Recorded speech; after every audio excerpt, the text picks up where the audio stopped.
Nneka stood in front of the restaurant that used to be her dream. The bright sign read Kwame's Delight, and people bustled in and out, laughing and chatting happily. Nneka's heart ached as she watched her ex-husband's success. Just a year ago, it had all been hers. The recipes, the plans, the dreams. Now, Kwame had taken everything, even her prized recipe book. Nneka sighed and turned away. She had no money, no job, and nowhere to go. Her only choice was to return to her mother's old house in Bengui village. It was a small, worn-down place, but it was home. Nneka packed her few belongings and caught the next bus out of the city. When Nneka arrived in Bengui, the familiar sights and smells brought a small smile to her face. She walked down the dusty road to her mother's house. The roof had a few leaks and the walls were cracked, but it was a place to stay. Nneka set her bags down and took a deep breath. The next morning, Nneka decided to visit her godmother, Mama Kemi.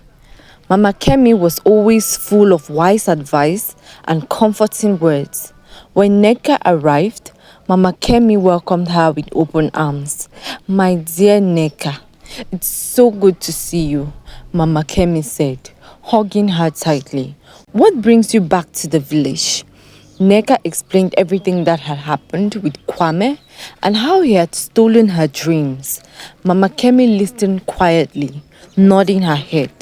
"You are stronger than you think, Nneka, and I believe something good will come your way soon," Mama Kemi said kindly.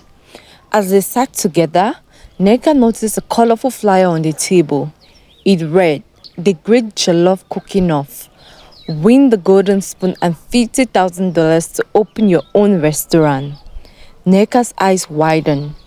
"A cooking competition?" she asked. "Yes," Mama Kemi said, smiling. "I think you should enter. You have a gift, Nneka. Your jollof rice is the best in the world." Nneka shook her head. "I don't have the money for the application fee." Mama Kemi patted her hands. "Don't worry about that, dear. I will pay the fee for you." Tears filled Nneka's eyes. "Thank you, Mama Kemi. I will do my best." The day of the competition arrived, and Nneka was nervous but excited. She gathered her ingredients and headed to the competition venue. There, she saw many other cooks preparing their dishes. To her surprise, she spotted Kwame among them.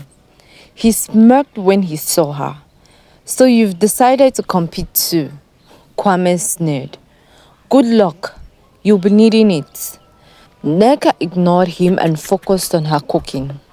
She was determined to win, not just for the prize, but to reclaim her dreams. As the competition progressed, Nneka heard whispers among the contestants about witch doctors and spells. Some cooks had visited witch doctors who gave them strange instructions.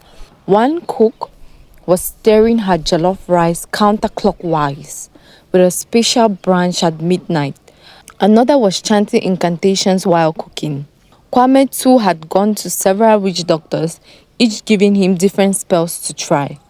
But Nneka believed in her skills and her mother's cookbook, which she had found while cleaning the house. Inside was a secret jollof rice recipe that her mother had never shared. Nneka decided to use this recipe, hoping it would bring her victory. On the day of the final cook-off, Nneka followed the secret recipe carefully. The aroma of her jollof rice filled the air, making everyone's mouth water. Kwame, meanwhile, was struggling. The spells he had used were conflicting and his dish was turning out poorly. The judges tasted all the dishes, and when they reached Nneka's, their eyes lit up. "This is the best jollof rice we've ever had," they exclaimed. When the judges announced the winner, Nneka's heart pounded. The winner of the jollof, the winner of the great jollof cook-off is Nneka. Nneka could hardly believe her ears. She had won. The golden spoon and the $50,000 were hers. The crowd cheered, and Nneka felt tears of joy streaming down her face. Kwame stood in the background, his face twisted in anger and defeat. He had lost not only the competition but also his pride. With her prize money, Nneka opened her own restaurant in Bengui. She named it Nneka's Delight, honoring her dream and her mother's legacy. The restaurant became a huge success, with people coming from far and wide to taste her famous jollof rice. As for Kwame, he struggled with odd jobs, having lost everything due to his greed and dishonesty.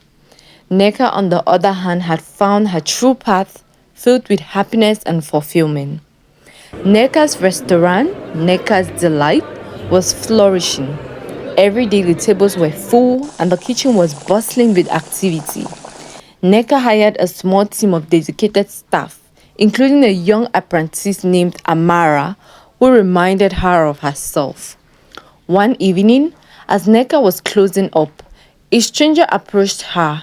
He introduced himself as Mr. Obasi, a famous food critic known for his harsh reviews. "I've heard about your jollof rice," he said, his voice stern. "I want to taste it for myself. Be warned, I don't give out compliments easily." Nneka felt a surge of nerves but agreed to serve him the next day. The next afternoon, Mr. Obasi arrived at the restaurant. Nneka personally prepared a special plate of jollof rice using her secret recipe. She brought it to Mr. Obasi, who tasted it slowly, savoring each bite. Minutes felt like hours as she waited for his reaction. Finally, he put down his fork and smiled, a rare sight for him. "This is indeed the best jollof rice I have ever tasted," he declared. "Your restaurant will be famous across the country." Nneka felt a wave of relief and joy. This endorsement would bring even more customers and secure her restaurant's success. With the growing popularity of Nneka's Delight, Nneka began to think about expanding. She wanted to open a second location in the city, where she could reach even more people with her delicious food.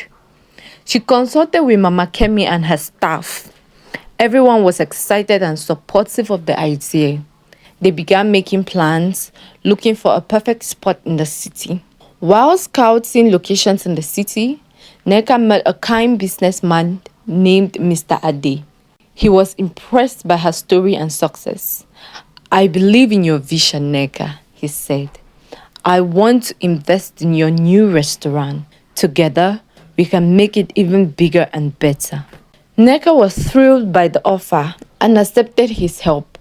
With Mr. Ade's investment, they found a prime location and started renovating it.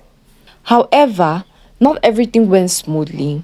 There were unexpected challenges like delays in construction and higher costs than anticipation. Nneka felt the pressure mounting but stayed determined. Kwame, seeing Nneka's growing success, grew more bitter. He tried to sabotage her efforts by spreading false rumors about her food. But Nneka's loyal customers stood by her, and his attempts failed. After months of hard work, the new restaurant in the city was finally ready. The grand opening was a huge event, with people lining up to taste Nneka's famous jollof rice. Mr. Obasi, the food critic, attended the opening and wrote a glowing review. Nneka's restaurant became an instant hit, attracting celebrities and food lovers from all over. With her newfound success, Nneka decided to give back to her community. She started a cooking school in Bengui to teach young aspiring chefs the art of making jollof rice. Amara became her first student, eager to learn from the best. Nneka also set up a charity to support single mothers, providing them with resources and opportunities to start their own businesses. She wanted to help others who had struggled like she had. One day, while visiting the village, Nneka ran into Kwame. He looked defeated and worn down. Despite everything, Nneka felt a pang of sympathy. "Kwame," she said gently, I hope you find your way. Everyone deserves a second chance. Kwame nodded, tears in his eyes. I'm sorry for what I did, Nneka. I was wrong. Nneka forgave him and departed ways. She hoped he would learn from his mistakes and find a better path. Nneka's life was filled with joy and fulfillment. Her restaurants were thriving, her cooking school was changing lives, and her charity was making a difference. She had turned her pain into purpose and found happiness in helping others. One evening, as she stood in her bustling kitchen, Nneka smiled. She knew her mother and grandmother would be proud of her. She had honored their legacy and created one of her own.